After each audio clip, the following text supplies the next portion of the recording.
Bu gün coğrafiyada qarışdırılan və adları bir-birinə çox oxşayan bəzi coğrafi obyektlər haqqında danışacağıq. Zelandiya və Yeni Zelandiya adaları, Zund və Zond boğazları. İlk öncə danışaq Zelandiya adası haqqında.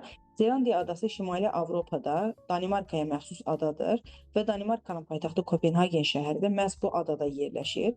Danimarkanın ərazisinin çox hissəsi coğrafiyaçıların Delfin adlandırdığı Jutlandiya yarımadasında yerləşdiyinə görə elə bilirlər ki, paytaxt Kopenhagen də bu yarımadadadır. Amma gördüyünüz kimi Zelandiya adasında yerləşir. Onu da qeyd edək ki, Jutlandiya yarımadasında yalnız Danimarka dövlətinin ərazisi deyil, Almaniya dövlətinin də ərazisinin bir hissəsi yerləşir. Və deməli Jutlandiya yarımadası ərazisi iki dövlətə məxsus olan yarımadalardandır.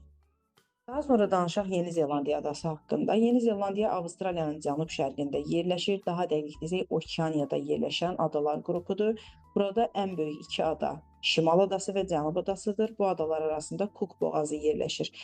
Yeni Zelandiyanın şimal adasında məşhur Ruapehu vulkanı mövcuddur və Yeni Zelandiya adasında Yeni Zelandiya dövlətinin ərazisi yerləşir. Hansı ki, bu dövlət dünyanın ən yüksək inkişaf etmiş dövlətlərindən biridir. Keçək Zond və Zund boğazları haqqında danışaq.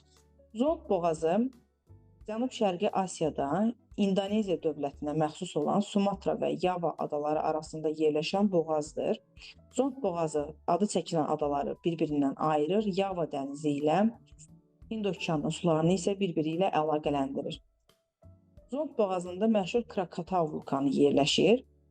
İndoneziya dövləti haqqında isə onu deyə bilərik ki, dünyada müsəlmanların ən çox yaşadığı, ən çox müsəlmanın yaşadığı ölkədir və buradakı Yava adası dünyada ən sıx əhali məskunlaşan ərazilərdən biridir.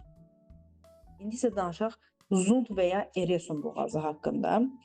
Bayaq danışdığımız Zelandiya adası ilə İsveçin ərazisini bir-birindən ayırır, Kattegat boğazı ilə Baltik dənizinin sularını isə bir-birindən əlaqələndirir.